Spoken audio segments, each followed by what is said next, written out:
the default hypothesis essentially that Jewish IQ and urban residency explain the whole thing. And I try to show in my articles, first of all, that Jewish IQ is important. I agree, but it's not the complete explanation. And the fact is, at any level of IQ, at least through 150, 160, there are more non-Jews in America than Jews with that IQ. And if you think about the occupations, even if there are some Jewish geniuses that are off the map, which may be the case, that doesn't explain Jewish influence, because the Jewish influence comes from the vast activist networks and so on, and the people, who have made some money, people who have, achieved, can occupy professional type positions in our society, and that's where the debate should be. And I don't see that he's had a response to that, really. And I also have argued that one of the big deals, and I'm surprised he did, but he never even cited my book on individualism. It's never mentioned there. Western societies are uniquely individualist. Jewish culture, from its origins, was very collectivist. And when I talk about Jewish evolutionary strategy, it really is referring to my first book, which is subtitled Judaism as a group evolutionary strategy. Since the Enlightenment, Judaism gotten very complicated, and you have a lot of different sects of Judaism. You have core. You have Jewish groups going off in different directions. You have the Reform and the Conservative. You have Jews who completely abandon any religion. They're just they may have some other ideology or no ideology, or they may just be, Zionist or something like that. So it's complicated, and you don't have, like in traditional Jewish societies, you had strong barriers against intermarriage, and that has decreased substantially, obviously. And you had strong penalties for that, and there was strong internal social control. So, for example, if a Jew didn't pay his taxes, if a Jew, infringed on a monopoly of another Jew, the community would come down on him, and they could do a lot of things to him. They could exile him. They could cut off his family. I mean, if you married someone who wasn't a Jew, your family was completely ostracized for generations, and that kind of thing. So the Jewish evolutionary strategy mainly applies to that first book. But the fact is that Jews have maintained a group identity, a culture, and they are very influential in contemporary society, whatever you want to call it. And so that's what I worked on. I've worked on is Jewish influence, and tried to flesh that out. I also talk a lot about Jewish personality characteristics, and I wrote a paper recently. Why are Jews so influential? And there's no question that IQ is important to that, but there's also personality traits. I mean, first of all, they can cooperate so well. A big part of culture of critique is simply being able to engage in ethnic networking. How you look at someone like Boas and Freud and the Frankfurt School, and you see the overwhelming proportion of Jews, and they're cooperating with each other. They cite each other. They're funded by Jewish organizations and that sort of thing. And I've expanded on that greatly, and I'm revising culture critique right now. But that's the point. That it's complicated now, but Jews remain very influential.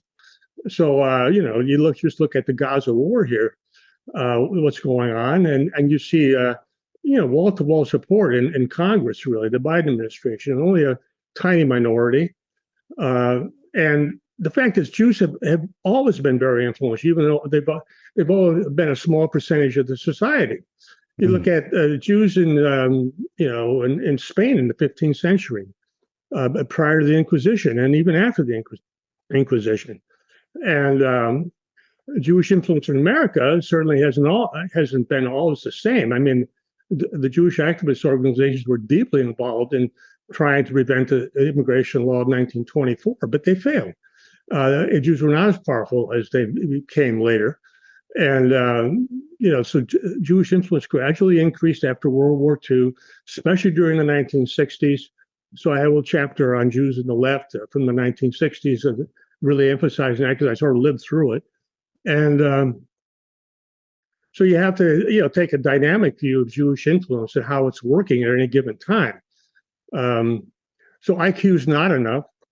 And a point that he makes, he talks about Jews aren't particularly ethnocentric. Well, I can see it. The reason he says that is that Jewish rates of intermarriage are very high now. True. But there are a number of things about that. I mean, first of all, Jews are living in an individualist culture.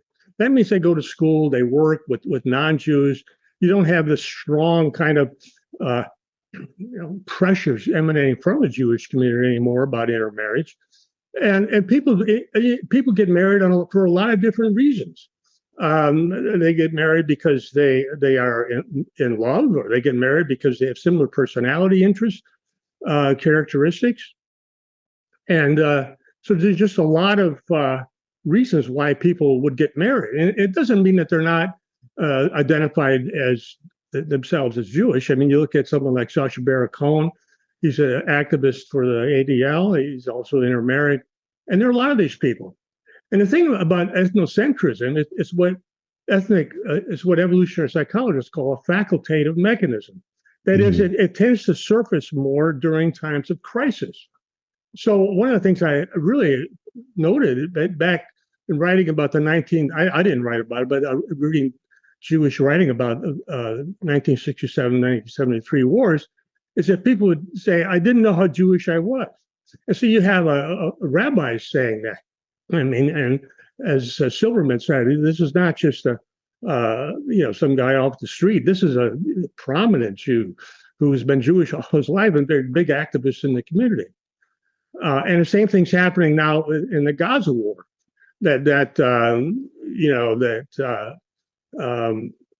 Strong upsurge of Jewish identity, strong upsurge in because of the perceived threat. Perceived threat, yeah. Western Jews, by the way. In my first book, I have a section on Jewish sort of bunker mentality, where Jews would perceive the world around them as very threatening. And they would have escape tunnels, and they would have other things. And of course, it was threatening oftentimes. And so there's a sort of permanent place in the mind of a lot of Jews, I'd say, that they're under grave danger.